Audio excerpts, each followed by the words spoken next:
बहुत ही सिंपल वाला क्वेश्चन है, बस उसी को हमें देखना है। इनटू क्या है, नेक्स्ट क्वेश्चन अगर देखते हैं इसमें क्या है, तो सल्फ्यूरिक एसिड क्या है।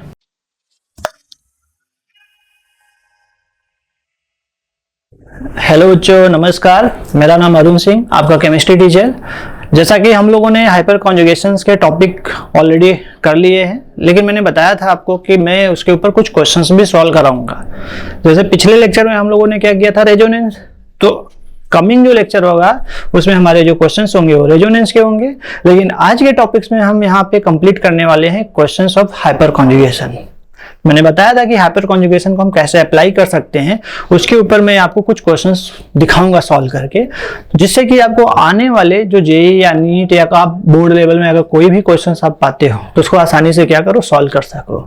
तो let's start question on hyper conjugation. देखते हैं क्या है यहाँ पर। तो चलो यहाँ पे टॉप क्वेश्चंस की बात कर रहे हैं हम लोग, देखते हैं कि क्या है। हम लोग एक एक करके देखेंगे यहाँ पे, ठीक है। लेट्स सी। देखो बच्चों, क्या है कि सबसे पहला क्वेश्चन बहुत ही सिंपल वाला क्वेश्चन है। जैसा हमें पता है कि in hyperconjugation the atom involved is, जिन्होंने अच्छे से और ध्यान से पढ़ा होगा वो आसानी से बता देगा कि जो हाइपर कॉन्जुगेशन होता है वो किसकी वजह से होता है और किसके लिए होता है, किससे होता है।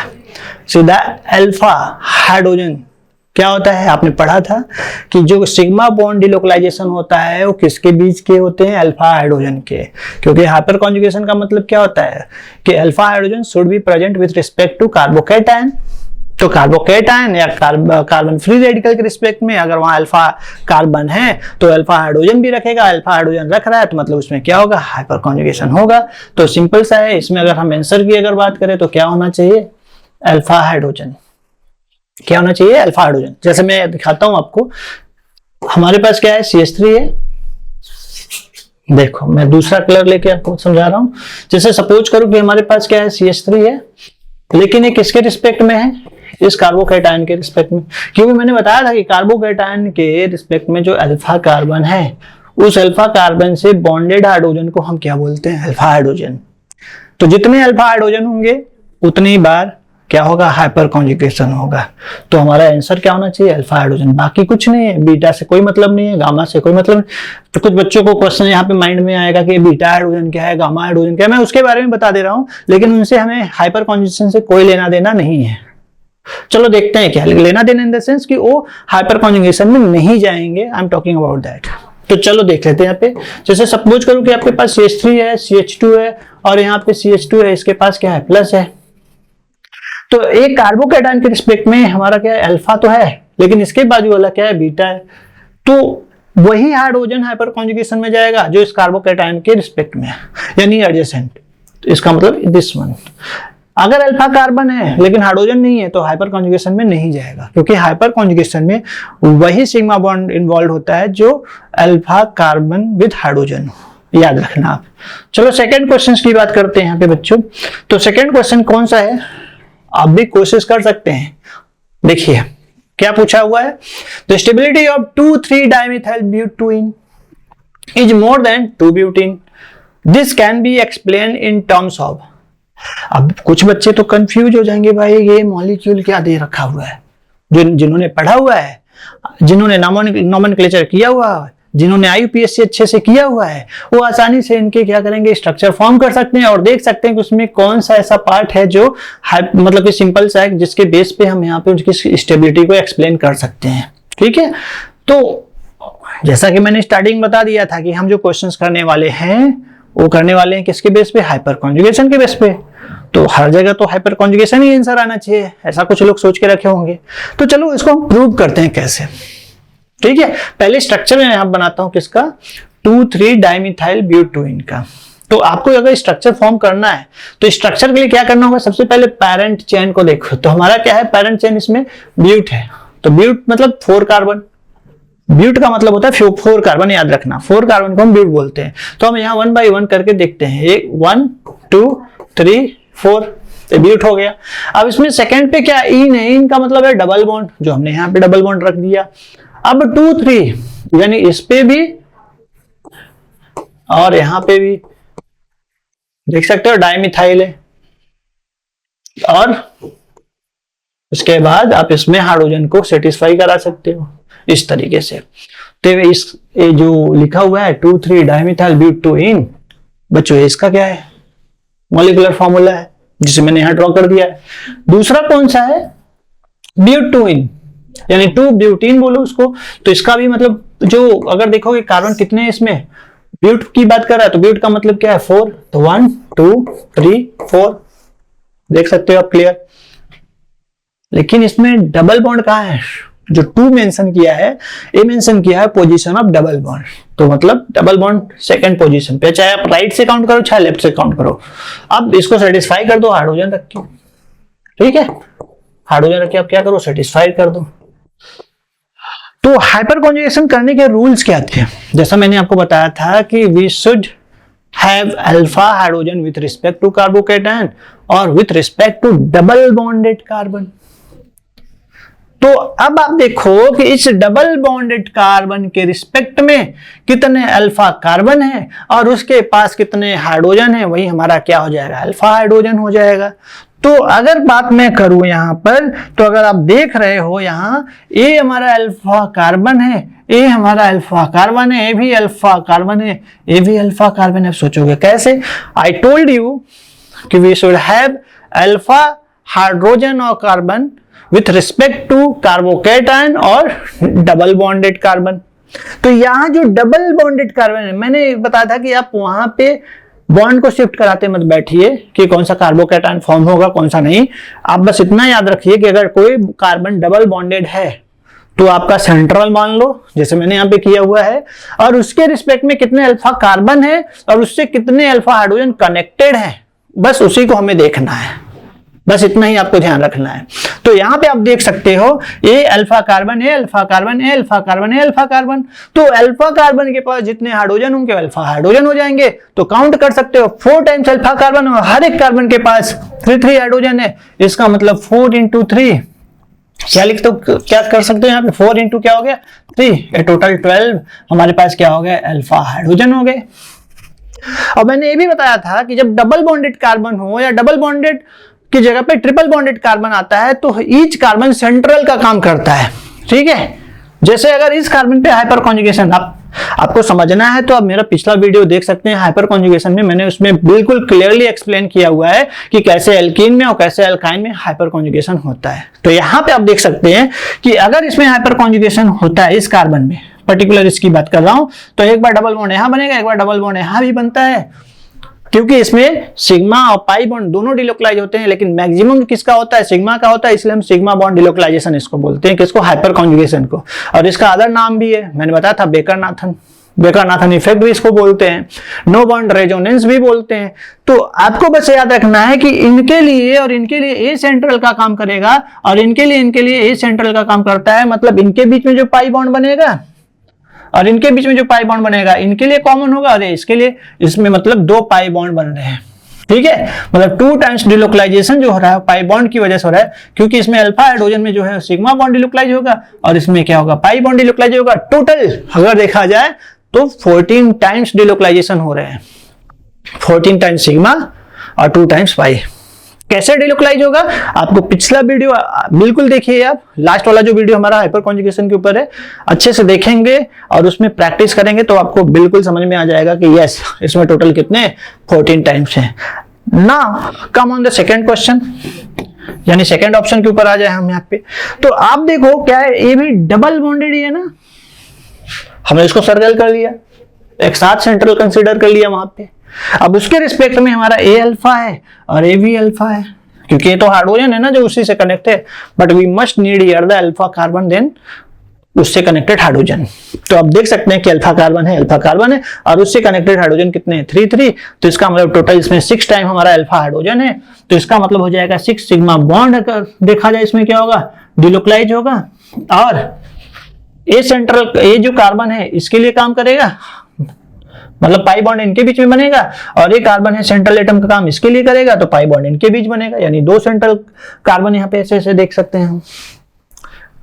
तो इसका पाई बॉन्ड भी कंसीडर होगा, इसका पाई बॉन्ड भी कंसीडर होगा, तो टोटल 2 पाई बॉन्ड यहाँ पे अगर देखा जाए, तो अगर देखा जाए ओवरऑल टोटल 8 टाइम्स यहाँ पे हमारा क्या रहा है, डिलोकलाइज हो रहा है। कितनी बार? 8 टाइम्स। और इसमें कितनी बार है? Total 14 times. कितना है टोटल? 14 टाइम्स।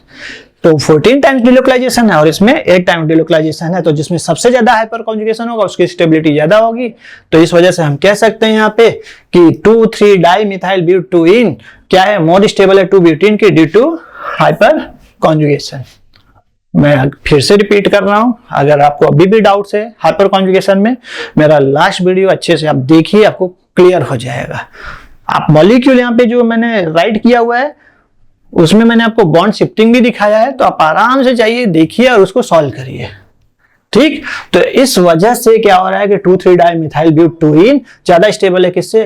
2-ब्यूटेन से, क्योंकि इसमें नंबर ऑफ हाइपर कॉन्जुगेशन क्या है? ज्यादा है। ठीक, लेट्स सी फर्दर। अब देखते हैं नेक्स्ट क्वेश्चन। यहां पे अगर देखा जाए तो नेक्स्ट क्वेश्चन यहां पे है हमारे पास कि who pointed out the concept of hyper conjugation. अभी तो मैंने आपको बताया कि हाइपर कॉन्जुगेशन को हम no bond resonance, sigma bond delocalisation और बेकर-नाथन इफेक्ट भी बोलते हैं। तो पढ़ लीजिए आप, क्या है? Nathan and Baker, Baker and Nathan, Nathan and Baker, मतलब वही तो है। इसका मतलब पहला ही ऑप्शन है भाई, ये तो सीधा सीधा स्ट्रेट फॉरवर्ड आंसर है हमारा। कौन? नाथन एंड बेकर ने इसको क्या किया था? पॉइंट आउट किया था। ठीक है, याद रखना। तो नाउ नेक्स्ट क्वेश्चन की अगर हम बात करें बच्चों यहां पे, तो लेट्स सी, यहां पे हमारा जो नेक्स्ट क्वेश्चन है वो कौन सा है? Larger the number of hyper conjugation structure and the stability of free radical will be, वो भी क्या होगा? डिक्रीज करेगा कि इंक्रीज करेगा कि रिमेन सेम रहेगा कि नॉन ऑफ दिस होगा? बहुत ही सिंपल है। अगर हम बात करें कि अगर हमारे पास यहाँ पे कि अगर लार्जर क्या बोल के रखा है? Number of hyperconjugation. अगर larger number of hyperconjugation रख वहां पे ज्यादा हो रहा है, कहने का मतलब है किसी भी मॉलिक्यूल में अगर हाइपर कॉन्जुगेशन ज्यादा मिल रहा है तो उसकी स्टेबिलिटी भी ज्यादा होगा। स्टेबिलिटी अगर ज्यादा हो रहा है तो इसका मतलब क्या हो रहा है? बढ़ रहा है वहां पे। तो क्योंकि सिंपल सा अगर देखा जाए, पूछा क्या है आपको क्वेश्चन समझना है, larger the number of hyper conjugation structure the stability of free radicals also will increase. तो ऑप्शन क्या होना चाहिए? This one. सीधा सीधा यहाँ पे वही है कि अल्फा जितना हाइड्रोजन होगा उसमें हाइपर कॉन्जुगेशन भी उतना ज्यादा होगा और स्टेबिलिटी भी क्या होगा? बढ़ेगा। स्टेबिलिटी की अगर बात किया जाए तो भी क्या होगा? बढ़ेगा। आप देख सकते हो, तो alpha hydrogen is directly proportional to hyper conjugation and that is directly proportional to क्या? स्टेबिलिटी। बस आपको इसको अच्छे से याद कर लेना है। किसकी? इसकी बात कर रहा हूं। तो आपको ऐसे क्वेश्चन आसानी से आ जाएंगे। चलो देखते हैं नेक्स्ट क्वेश्चन क्या है हमारे पास। देखो, क्वेश्चन है on increasing the number of alpha hydrogens the number of hyper conjugation structures increases. ठीक है, पूछा क्या क्वेश्चन यहाँ के इंक्रीजेज की बात कर रहा है, सही है कि गलत है? क्योंकि on increasing the number of alpha hydrogen the number of hyper conjugation structure increases. तो यहाँ पे जो आंसर ऑलरेडी मेंशन है, तो मतलब हमारा क्या होना चाहिए? ऑप्शन फर्स्ट होना चाहिए। ठीक है, इंक्रीज हो रहा है भाई, ऑब्वियसली फैक्ट है कि इंक्रीज करेगा। इसमें कुछ करना ही नहीं है आपको। डिक्रीज हम नहीं कह सकते, रिमेन सेम नहीं कह सकते, नन ऑफ द मेंशन नहीं कह सकते, क्योंकि यहाँ पे हमें पता है कि अगर नंबर ऑफ अल्फा हाइड्रोजन बढ़ेगा, अभी तो मैंने इसके पहले आपको बताया कि अल्फा हाइड्रोजन जितना रहेगा हाइपर कॉन्जुगेशन उतना ज्यादा होगा, स्टेबिलिटी भी उतना ही क्या होगा? ज्यादा होगा। यही तो मैंने बताया आपको। बस वही चीज है, यहाँ पे भी दे दिया क्वेश्चन सेम टू सेम यहाँ पे। तो ऐसे भी क्वेश्चन है, डोंट कंफ्यूज। आराम से आप लिख सकते हो क्या? इंक्रीज करता है जितना अल्फा हाइड्रोजन उतनी स्टेबिलिटी, क्योंकि उतना ही ज्यादा क्या होता है? हाइपर कॉन्जुगेशन होता है। Remember these things. तो let's go further. अब देखो, सिंपल सा है। थोड़ा सा क्वेश्चन को क्या किया बच्चों ने? यहाँ ट्विस्ट कर दिया है, क्योंकि आपने देखा था कि हाइपर कॉन्जुगेशन को हम no bond resonance, sigma bond delocalisation भी बोलते हैं, लेकिन आपको ये भी पता है कि उसमें कहीं ना कहीं पाई बॉन्ड का भी क्या होता है? शिफ्टिंग होता है लास्ट में। क्यों? जैसे मैं एक एग्जांपल लूं, जैसे दिखाता हूं। आपने देखा इसके पास क्या है? प्लस है और इसके रिस्पेक्ट में हमारा अल्फा है, आप देख सकते हो। तो होगा क्या कि यही सिग्मा बॉन्ड बार बार शिफ्ट हो रहा है ना यहाँ पे, देखो अगर एक कार्बन है यहाँ पे है तो इसका बॉन्ड यहाँ शिफ्ट होगा, तो जैसे ही शिफ्ट हुआ तो आपने देखा क्या कि H और यहाँ पे H है, इसके पास क्या है प्लस है और ये डबल बॉन्ड है और ये CH2 है। तो यहाँ क्या फॉर्म हो गया पाई बॉन्ड। आप देख रहे हो ना क्या फॉर्म हो गया पाई बॉन्ड, क्योंकि एक सिग्मा है और एक क्या है पाई है। लेकिन जब आप नेक्स्ट में ऐसे ही करते जाओगे, एक बार ये यहाँ पे शिफ्ट होगा तो यहाँ बॉन्ड आ जाएगा, इसके बॉन्ड पास बॉन्ड की क्या हो जाएगी कमी हो जाएगी, यानी इसके पास इलेक्ट्रॉन की कमी हो जाएगी। फिर इसका बॉन्ड यहाँ शिफ्ट होगा तो इसके पास इलेक्ट्रॉन की कमी हो जाएगी, किसके हाइड्रोजन के पास, पर्टिकुलर दिस वन की बात कर रहा हूं। तो इसके पास कहां से आएगा इलेक्ट्रॉन, तो ये जो पाई बॉन्ड है वो पाई बॉन्ड का इलेक्ट्रॉन इसके बीच में क्या होगा शिफ्ट होगा। तो कहीं ना कहीं सिग्मा भी इसमें शिफ्टिंग है और कहीं ना कहीं पाई बॉन्ड भी शिफ्टिंग है, इसलिए आंसर क्या होना चाहिए सिग्मा पाई कॉन्जुगेशन। कॉन्जुगेशन मतलब यहाँ पे सॉरी इसमें अगर हम बात करें तो डिलोकलाइजेशन ऑफ क्या है सिग्मा एंड पाई बॉन्ड, क्योंकि कॉन्जुगेशन की बात नहीं है डिलोकलाइजेशन की बात है, क्योंकि सिग्मा बॉन्ड भी डिलोकलाइज हो रहा है और पाई बॉन्ड भी डिलोकलाइज हो रहा है। तो डिलोकलाइजेशन अब क्या है हमारे पास सिग्मा एंड पाई बॉन्ड्स, ठीक है सिग्मा एंड पाई बॉन्ड। क्योंकि अगर यहाँ पे बात किया जाए नो बॉन्ड रेजोनेंस तो उसका नाम ही है हाइपर कॉन्जुगेशन का, नो बॉन्ड रेजोनेंस उसका तो नाम ही है और बेकर-नाथन तो नाम ही है उसका। लेकिन क्वेश्चंस में क्या पूछा है हाइपर कॉन्जुगेशन क्या है, तो हाइपर कॉन्जुगेशन हम यहाँ पे पॉइंट आउट करते हैं delocalisation of sigma and pi bond.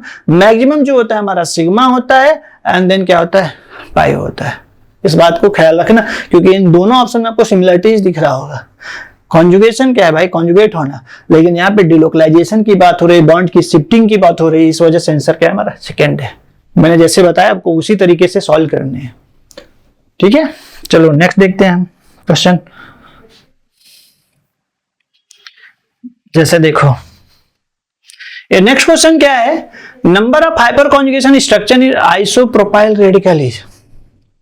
अब आपको यहाँ पे फाइंड करना है, क्या फाइंड करना है number of hyper conjugation structure in isopropyl radical is. Isopropyl की बात हो रही है ना, देखो जैसे CH3 है, आइसो क्या है, आइसो का मतलब होता है कि जब कार्बन एटम जो मेन चेन में है उसके सेकंड कार्बन पे एक मिथाइल ग्रुप आ जाए उसे बोलते हैं क्या आइसो।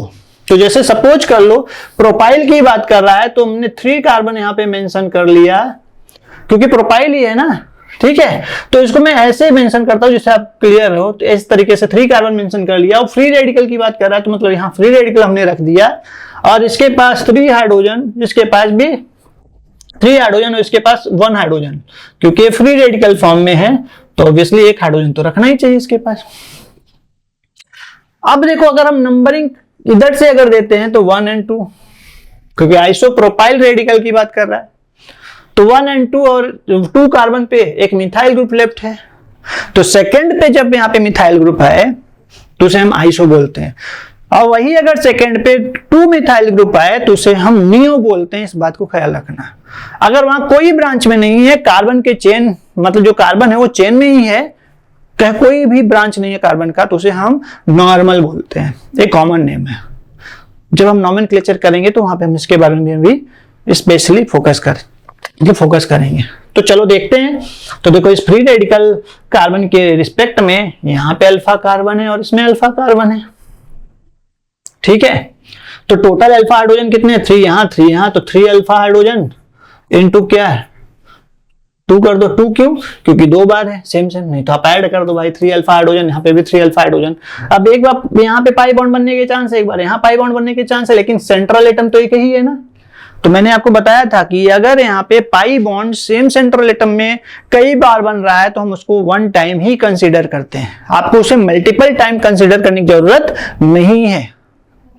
फिर से सुनो, अगर हाइपर कॉन्जुगेशन में पाई बॉन्ड एक ही सेंट्रल एटम के बीच में कई बार बने तो आपको एक बार ही लेना है, you have to take only 1 time.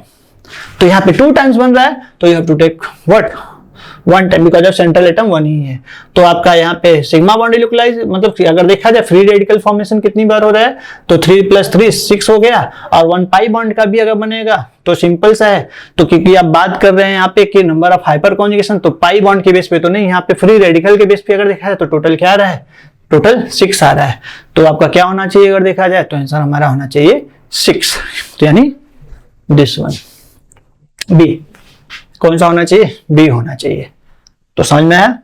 कैसे होता है मैंने वहां पे करके दिखाया था, फिर भी मैं यहाँ पे आपको एक बार शो कर ही दे रहा हूं how to solve this one. Suppose आपके पास यहाँ H है, यहाँ पे H है, यहाँ पे H है। मैं एक छोटा सा एग्जांपल ले रहा हूं, आप फिर इसके बारे में अच्छे से कर सकते हैं। जैसे CH2 फ्री रेडिकल है, तो एक कार्बन क्या हुआ, फ्री रेडिकल के फॉर्म में अगर ब्रेक होता है, कार्बन और हाइड्रोजन के बीच का बॉन्ड है जो सिग्मा बॉन्ड है, अगर ये फ्री रेडिकल के फॉर्म में ब्रेक होता है, क्योंकि कोई भी बॉन्ड होता है वो 2 इलेक्ट्रॉन कैरी करता है, मैंने पहले भी बताया था, अभी भी रिपीट कर रहा हूं, कोई भी बॉन्ड होगा 2 इलेक्ट्रॉन कैरी करेगा। तो एक इलेक्ट्रॉन अगर देखा जाए, जैसे ही बॉन्ड ब्रेक होता है तो एक इलेक्ट्रॉन हाइड्रोजन पे शिफ्ट होगा, एक कार्बन पे। तो इस कार्बन का फ्री रेडिकल और इस कार्बन का फ्री रेडिकल आपस में क्या किया, बॉन्ड बना लिया। तो बचा क्या हमारे पास, देखो एक कार्बन का फ्री रेडिकल, एक कार्बन का फ्री रेडिकल, क्योंकि 2 फ्री रेडिकल आपस में एक बॉन्ड बना लेते हैं, तो यहाँ पे बॉन्ड बन गया। और इस हाइड्रोजन के पास क्या है, फ्री रेडिकल। अब फिर से इस बॉन्ड को ब्रेक करेंगे हम फ्री रेडिकल फैशन में, तो फिर से एक यहाँ फ्री रेडिकल, एक फ्री रेडिकल यहाँ कार्बन का, क्योंकि इस बॉन्ड पे 2 इलेक्ट्रॉन था, तो कार्बन ने अपना मतलब अपना इलेक्ट्रॉन ले लिया, हाइड्रोजन ने अपना ले लिया, तो एक कार्बन और हाइड्रोजन आपस में फिर क्या करेंगे, बॉन्ड बना लेंगे। तो फिर से इस हाइड्रोजन के पास आप देखोगे यहाँ पर ये तो बॉन्ड फॉर्म हो ही गया, यहाँ पे हो गया, ठीक है। फर्दर क्या करोगे, इसको अगर आप बॉन्ड ब्रेक कर रहे हो, देख सकते हो, तो होना क्या चाहिए अगर यहाँ पे, तो जैसे ही आपने ब्रेक किया तो व्हाट कैन बी हियर, तो ये बॉन्ड जैसे ब्रेक हुआ, एक फ्री रेडिकल इसके पास और एक फ्री रेडिकल इसके पास, तो इसका कार्बन का फ्री रेडिकल हाइड्रोजन का फ्री रेडिकल आपस में क्या किया, बॉन्ड फॉर्म कर लिया। तो आप देखोगे यहाँ पे फॉर्म हुआ, ठीक है, बहुत अच्छे से समझना है। And now next what we can do, क्योंकि पाई बॉन्ड जो था उसका बॉन्ड ब्रेक हो रहा है, तो फ्री रेडिकल फिर से कार्बन के पास और फ्री रेडिकल फिर से इस कार्बन के पास आ गया, क्योंकि एक बॉन्ड ब्रेक हुआ तो अपना अपना फ्री इलेक्ट्रॉन ले लिए ये लोग। तो इसकी वजह से इस कार्बन का फ्री रेडिकल और इस हाइड्रोजन का फ्री रेडिकल आपस में क्या करेगा, बॉन्ड फॉर्म कर लेगा, और यहाँ पर आपका हो जाएगा HC और यहाँ पे H और यहाँ पे H और ये CH2 अगेन ये अपने प्रीवियस फॉर्म में आ गया। तो मैंने जैसे ही आपको एक कार्बन को ओपन करके दिखाया है, वैसे आप एक बार इसमें दिखाइए, फिर एक बार इसमें दिखाइए, you will get the free radicals total कि how many times this happen here. तो आराम से इसको करिएगा, ठीक है। Let's see further, next question अगर देखते हैं इसमें क्या है, देखिए यहां पे जो क्वेश्चन है ये थोड़ा सा रिलेटेड है हमारा रेजोनेंस से, क्योंकि शायद आपने अभी रेजोनेंस का मेरा वीडियो नहीं देखा है तो उसको देखिएगा, क्योंकि उसके ऊपर भी मैंने वीडियो रिकॉर्ड कर लिया है और अपलोड भी हो गया होगा। तो आप जाके एक बार देखिएगा कि रेजोनेंस कैसे होता है और उसके क्वेश्चन हम कैसे सॉल्व कर सकते हैं। तो let's see, the compound that can be most readily sulphonated. Sulphonated का मतलब होता है सल्फ्यूरिक एसिड के साथ रिएक्शन कराना, और जो सल्फ्यूरिक एसिड होता है इलेक्ट्रोफाइल का काम करता है। अगर देखा जाए तो कौन सा इसमें पहले सल्फोनेटेड होगा, तो सिंपल सा है, क्योंकि जो सल्फ्यूरिक एसिड है वही अटैक करेगा बेंजीन, टॉलिन या नाइट्रोबेंजीन या क्लोरोबेंजीन पे, जहां पे इलेक्ट्रॉन की डेंसिटी क्या होगी, ज्यादा होगा।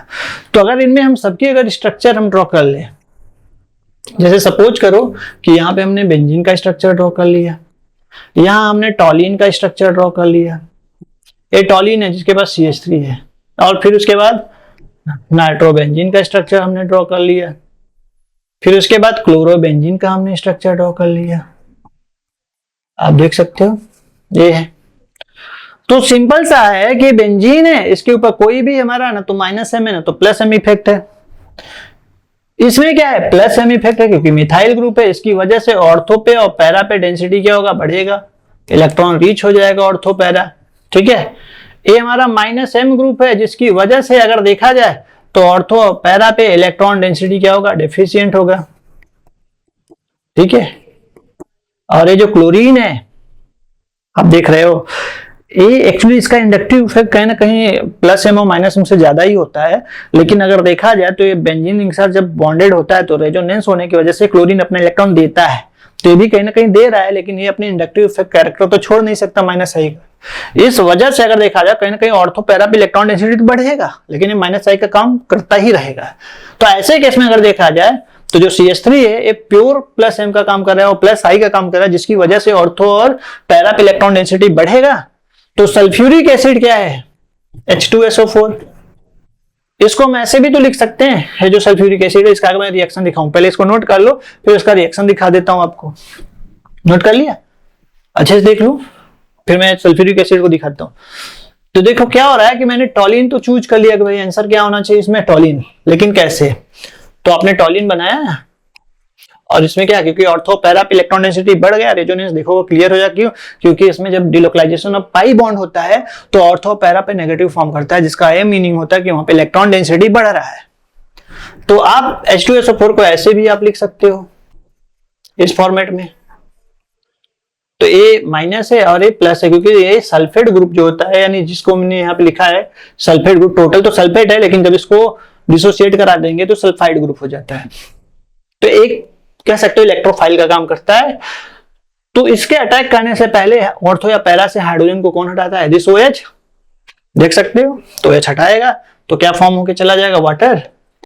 तो इसमें दो प्रोडक्ट बनने के चांस है, एक बार ऑर्थो पर और एक बार पैरा पर।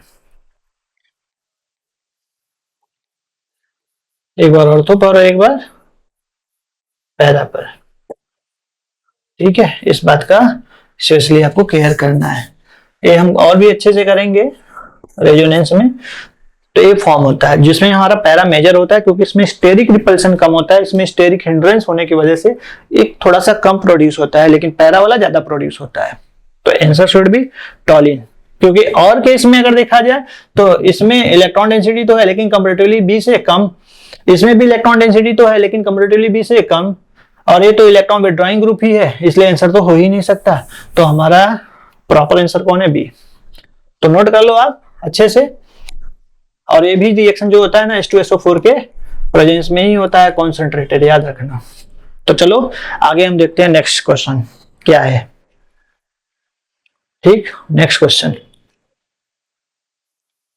देखो। क्वेश्चन क्या है? Ethene is devoided of any alpha hydrogen so hyperconjugation is not possible. क्या है भाई? आप देख सकते हो एथीन है ना, CH2 डबल बॉन्ड CH2 है, क्या इसमें कोई अल्फा हाइड्रोजन है? क्या अल्फा हाइड्रोजन है ही नहीं, जब अल्फा कार्बन ही नहीं है। और आपको पता है कि हाइपर कॉन्जुगेशन तभी होता है जब वहां पर अल्फा कार्बन के साथ क्या हो? हाइड्रोजन हो। तो यहां तो है ही नहीं, बिल्कुल नहीं है ना, खुजली हो रही है ना बाल में। अब देखो यहाँ पे है ही नहीं बिल्कुल। क्यों? क्योंकि मैंने बताया था जो डबल बॉन्डेड कार्बन होते हैं आप उसको क्या मान लो? फंक्शनल, मतलब कि सेंट्रल एटम मान लो, और उसके रिस्पेक्ट में क्या होना चाहिए? कार्बन होना चाहिए, है क्या?